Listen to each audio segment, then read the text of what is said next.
Hello everyone, welcome to Unit 4, Lecture 5. This will be the last lecture of this semester. So in this lecture, we will first be covering insurance and the different types of life insurance policies, and then we will wrap up the semester with some tips that I have for you as you enter or as you begin your upcoming careers.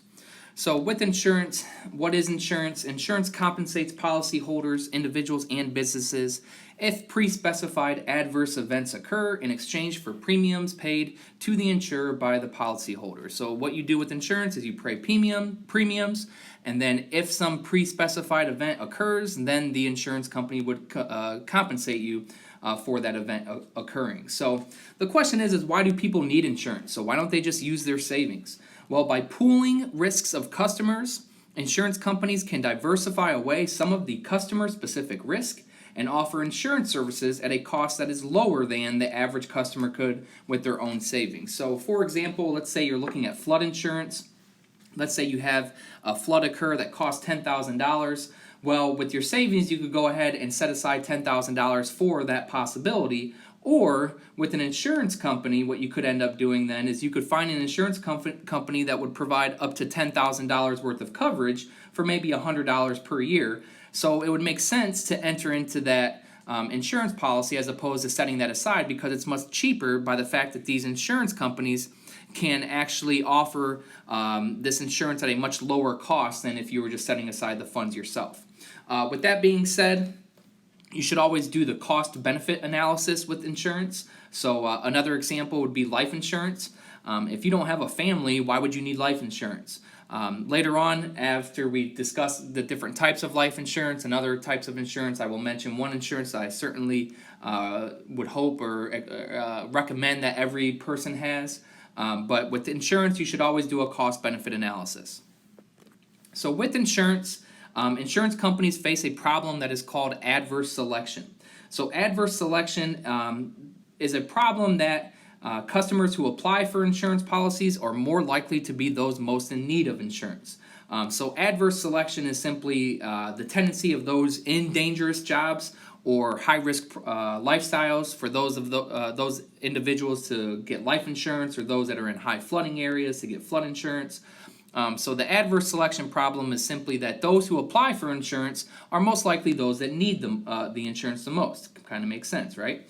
So how do these insurance companies have an idea as to, or how do they know how to price their premiums? How do they know what to charge these clients up front on their premium basis in the event then that they do end up having to pay out if that event actually occurs? Well, actuaries analyze the mortality, disability, and catastrophic event rates to help insurance companies more accurately price their insurance products. So you may be aware that different individuals and those living in different locations, they will have different premiums. These are based off of these actuaries that have analyzed the different rates of these different events possibly occurring. So, insurance. For insurance companies, the largest asset category, so what they own, would be bonds. So your fixed income securities, and their largest liability category would be their policy reserves. Policy reserves are basically money that is set aside to settle the claims of policyholders. But for these insurance companies, their largest asset category would be the bonds, the fixed income securities, and their largest liabilities would be their policy reserves. The problem is, if you remember back to Lecture 3, I believe, one of the challenges with the financial industry is that since interest rates were so low from 2009 to 2016, insurance companies had very low yields on their main asset, those fixed income securities, those bonds. So these companies faced underfunding in their reserves, and what this led to was an increase in premiums that they were charging. The result of this larger premiums is that some people were now unable to afford insurance, so it had an adverse impact on those that were looking for insurance. Next up, we will go into life insurance. So when individuals purchase ordinary life insurance, what they do is they make periodic premium payments in exchange for coverage. There are 5 types of life insurance. First is term life. So term life will cover you for some term. In the event that the insured passes, the beneficiary receives the payout at the time of death. However, if the insured lives beyond the term of the contract, no benefits are paid. So let's do an example. Let's say there is a couple and the husband buys term life insurance that covers him until he's 75 years old. If he dies anytime before 75, the beneficiary would receive some payout based on the type of term life insurance they had and the premiums that were paid. However, if the husband lives to be 76, there are no benefits paid to the beneficiary. So they've exceeded the term of that term life insurance. Now, with term life insurance, this is the cheapest of the life insurance policies or life insurance options, but it also has the least flexibility. You're just covered for some term that is discussed in your term life insurance policy. Second type of ordinary life insurance would be whole life insurance. So whole life insurance is a policy that protects over the entire lifetime.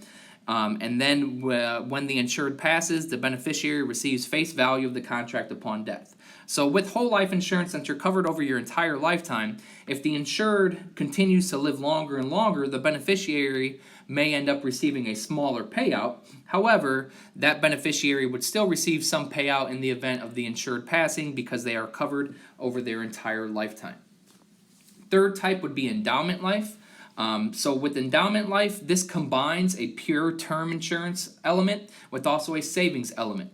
So with endowment life, you're covered for some term, which is called the endowment period.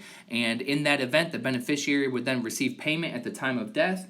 And then if the insured lives beyond the term of the contract, this is the savings part of the savings element of endowment life, the insured would receive face value of the contract. So a lump sum if they were to exceed the term payment or the term period. So as you can hopefully see with or follow along with endowment life, you're covered for some term, so it has your term element, very similar to the term life. However, with term life, if you exceed that term, the beneficiary receives nothing. In the event that the insured actually exceeds the term with endowment life, they receive a lump sum, which is the face value of the contract. So that's where the savings element is. You're putting away these premiums, and then in the event that you live past the term, those savings or those premiums are paid back to you in the form of a lump sum. Another type of life insurance is variable life. So this is not a fixed payout. Your premiums are invested in market securities, so stocks or bonds, and the value of your policy would then depend on the value of those securities. So if the market's doing well, the market's doing poorly, that's reflected in your variable life insurance policy. And so as you can see with variable life, you don't have a fixed payout. It's all depending on how well the securities are doing that are included in your policy. And then the last one would be universal life. With the universal life insurance, it allows the insured to change both the premiums and the maturity of the contract. So with universal life, you have your maximum flexibility, but then universal life would also cost the most. So you notice with term life insurance, that had the least amount of flexibility, and that's the least expensive. With universal life, that's your maximum flexibility, but it also costs the most. Another possibility then would be an insured wanting to cash out of their policy before death. And what they would do is they would receive what is called a cash surrender value. So the cash surrender value of a life insurance policy is simply the present value of the expected future payouts on the policy. So they take all of those future payouts that you were expecting in the event that you passed. If you wanted to cash out of your policy before death, you would receive the present value of those payouts, which is called the cash surrender value. So those are life insurance policies, different types, different features. Next up would be some other types of insurance. One would be group life insurance, which covers a large number of persons under a single policy. You also have annuities. So these are investment vehicles that pay investors over a long period of time, such as monthly annuity payments during retirement. So with annuities, basically what you're doing is you are depositing a fund, a lump sum, and then you're liquidating that fund over a longer period of time. So this is the opposite or the reverse of life insurance, which pays out the lump sum upon death. With an annuity, you have your lump sum invested, and then it's paid out over a long period of time or over some period of time. There is also property and casualty insurance, which protects against personal injury and liability due to auto accidents, theft, fire, flood, and other catastrophes. Once again, that would be one that I would recommend doing a cost-benefit analysis on. What is the possibility of it happening? What would be the cost of that actually occurring? What would be the benefit of having the insurance versus having funds set aside? So that would be that's another type of insurance. And then the one type of insurance that I think you all should have would be accident and health insurance.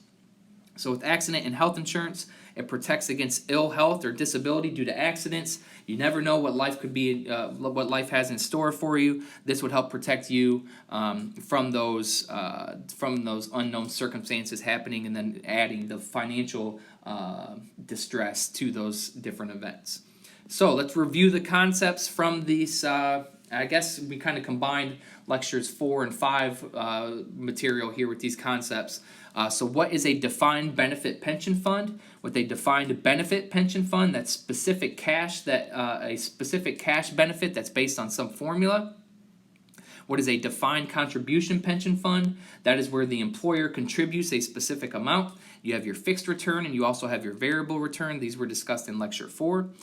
What is a 401k? So these are employer sponsored. With a 401k, it is a taxable form, meaning that it could decrease your taxable income. And you may have your employer match what you contribute into a 401k. Most do. What is an IRA? What is a Roth IRA? An individual retirement account. So the main difference with an IRA, those are employee directed. With the traditional IRA, that is taxed at withdrawal. So you have a tax. You can write off your contributions in the year of contribution, but then you're taxed at withdrawal. Whereas with a Roth IRA, you are taxed on the year of contribution, and then your withdrawal is tax free. What are the 5 types of ordinary life insurance that we discussed today? That's term life, whole life, endowment life, variable life, and universal life. And then what is property and casualty insurance? That's for personal injury and liability, theft, and those other types of events. So that wraps up Unit 4. As we've done with our previous 3 units, what can I take from Unit 4 for my own personal financial journey? 1, banks offer a variety of options for borrowers and savers. 2, financial statement analysis can give you insight on the financial health of a bank, but you also need to consider the off-balance sheet activities in assessing the bank's risk. So look for those hidden risks, for example, your off-balance sheet liabilities, those letters of credit that were discussed previously. Also, technology is having a profound impact on the financial industry, and there are ways that you can prepare for changes ahead. For example, looking at the financial programming certificate that's offered here at Ohio University. Also, mutual funds and ETFs provide exposure to assets in a way that is sometimes less expensive than purchasing the individual stocks or bonds by yourself. Saving early for retirement allows you to take advantage of compound interest. And lastly, insurance often protects you and your family against financial misfortune due to emergencies. Now, this was an article that was in the Wall Street Journal in May in 2019. 10 principles of financial proficiency. Let's just kind of go through these 10 principles of financial proficiency, something to keep in mind as you continue through the rest of your college careers and then enter the workforce. First would be setting goals. So in terms of your finances, what do you want to achieve? What do you want to have in terms of your financial well-being? Set goals. Then know what you've got. So what do you have in terms of your financial assets? And then what do you need to achieve those goals that you set previously in step 1? 3 would be saving systematically. 4, invest in your retirement plan. There's a lot of different retirement plans that could be matched with your employers, but also IRAs that could be another form of retirement income. 5, invest for growth. So look at stocks and bonds as they are growing. Look at these different types of investments and invest for growth stocks and growth bonds. Avoid bad debt. What does that mean? That would be debt on your depreciating assets. So, for example, purchasing a new car all on credit. That would be considered bad debt. So try to avoid bad debt whenever possible. 7, don't overpay for anything. So do your homework before you make your purchases. Don't buy on impulse. Do your homework. 8, protect yourself. So, for example, health insurance would protect you from financial misfortune in the event that some event could occur. Keep it simple. So you don't have to have an overly complex plan with your savings. Just keep it simple and go and do what's necessary to set those or to meet those goals that you set in step 1. And then 10, seek unbiased advice. So look for fee-only financial advisors if you're going the route of a financial advisor. So try not to get financial advisors that would receive a high commission based on certain products or products that they were selling. Look for fee-only. And then a bonus is giving to charity. It is rewarding. It's rewarding to help others. So if you have the means, it's always nice to give to charity and help others. So what we'll do is wrap up our fourth unit in our course here by going over some tips that I have for you as you prepare and enter into your future careers. Okay, so we will conclude the course with some of my tips for your future career path. These tips include choosing a direction, learn by doing, focus on your strengths, know what's going on, form genuine relationships, be professional, find your calling, persevere, and keep a work-life balance. So let's go into a little bit more detail on each of these different tips that I've mentioned here on this slide. First would be choosing a direction. So there are major subfields of finance that include corporate finance, financial planning, investment banking, private equity, investment management, commercial lending, sales, and trading. If you're interested in going into a career in finance, the first thing that I would do is choose your direction. So research these different subfields, find out which areas interest you the most, and then I would choose that direction as you continue through your schooling and also when you eventually end up entering the workforce. Second tip would be learn by doing. So internships and or other work experience allow you to apply what you've learned to the real world. So during these COVID times, it may be more difficult to be getting these internships. They may be more difficult to obtain. What you should do, though, is you should still look for either non-paying or different volunteer opportunities because learn as much as you can. So even if it isn't what you hoped, you can always learn something. If you can volunteer and experience these different opportunities, you can always learn something that you could apply towards your future careers. This internship and other work experience and volunteering also shows your professional working style, something that will look good to future employers. But learn as much as you can. Intelligence will get you the job, but hard work is ultimately what leads to success. So that hard work could be, as I mentioned previously, volunteering or non-paying positions. Yes, your intelligence will get you the job, but it is the hard work, and you can showcase that. And the benefit to all that hard work is that there's always something to learn that you could apply towards your future careers. Then focus on your strengths. So what are your strengths? What are your innate abilities? What are your weaknesses? The key here is that you are honest with yourself. Once you identify what these strengths and weaknesses are, pick a career that allows you to focus on those strengths. If you need some help identifying what those strengths are, there's 2 books here. Now Discover Your Strengths by Marcus Buckingham and Donald Clifton, and also Strengths Finders 2.0 by Tom Rath. There's also many free resources that help you identify your strengths, but identify your strengths and weaknesses. And while you're going through these strengths and weaknesses, don't forget about the soft skills. That's something that can always be improved. So continue to work on your people skills, your communication skills, your personal attitude. These soft skills are very important in the business world and are a way that you can actually be noticed off paper. So in addition to your strengths and what you bring to the company, whether it be your resume or your different projects, the different accomplishments that you have, your soft skills are a way that you could be noticed off paper. Also know what's going on. So read the Wall Street Journal, keep up on emerging trends in the industry, know what your company is doing and where it's headed, know what your company's competitors are doing, and know what's going on in the world. So yes, it is important to get your work done and do your work well, but it's also very important to be aware of how things are going. So this is your opportunity to look at your company, look at the business environment, identify strengths and weaknesses for your company, and it will also help position you for future careers if you understand what's going on and you have a better chance of communicating those findings with your with management or whoever it may be. But know what's going on, stay up to date on what's going on in the world. Also, form genuine relationships. So network with people in your field. Keep in touch with your mentors and peers. If you do not yet have a mentor, I would highly recommend having someone that could provide advice and suggestions as you enter the workforce on ways that you can differentiate yourself, better prepare yourself, and so forth. So keep in touch with those mentors and peers. A simple thank you goes a long way.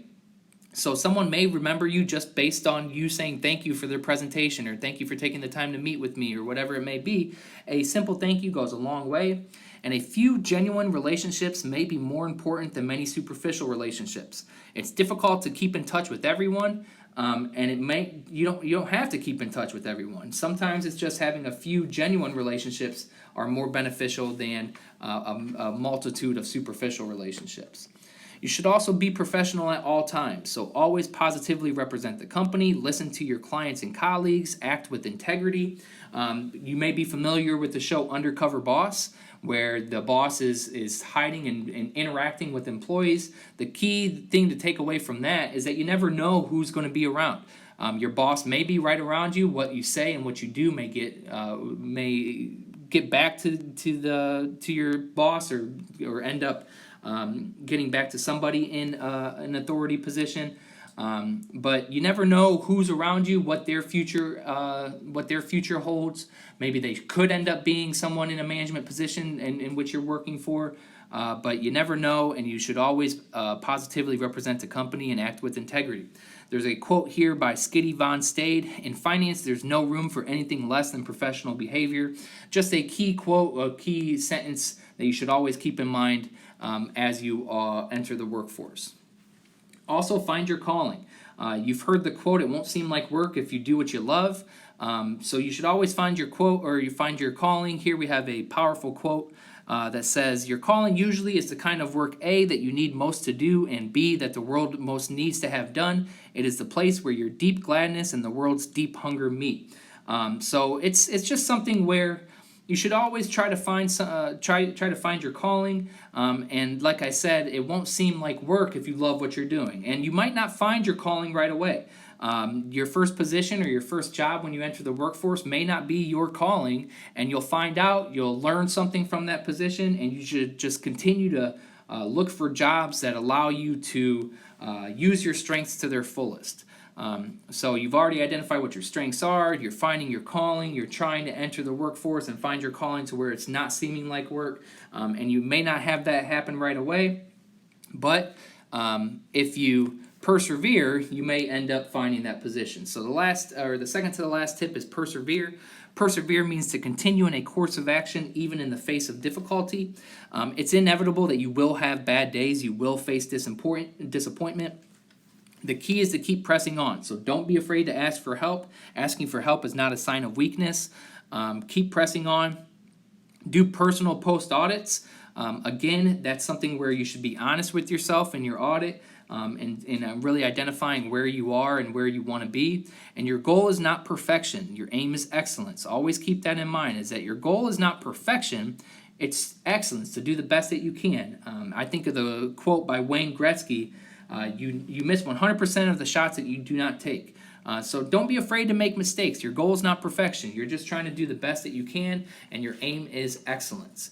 And then lastly, keep a work-life balance. So maintain both physical and mental well-being. You're more productive when you're in balance. You're better able to handle a heavy workload. Try to exercise, meditate. Both of those methods help relieve stress. And also be sure to dedicate time for your family, friends, and your other interests. So keeping that work-life balance is my last tip. So that is it for Finance 3270, Financial Markets and Institutions. Don't forget that we have our lecture questions here for Unit 4 and your quiz for Unit 4. And if you have any questions as you're going through the material, preparing for our last exam number 4, don't hesitate to reach out. So I hope you enjoyed the course. I hope we've been able to learn some valuable information about financial markets and institutions. And this is Luke McElfresh signing off.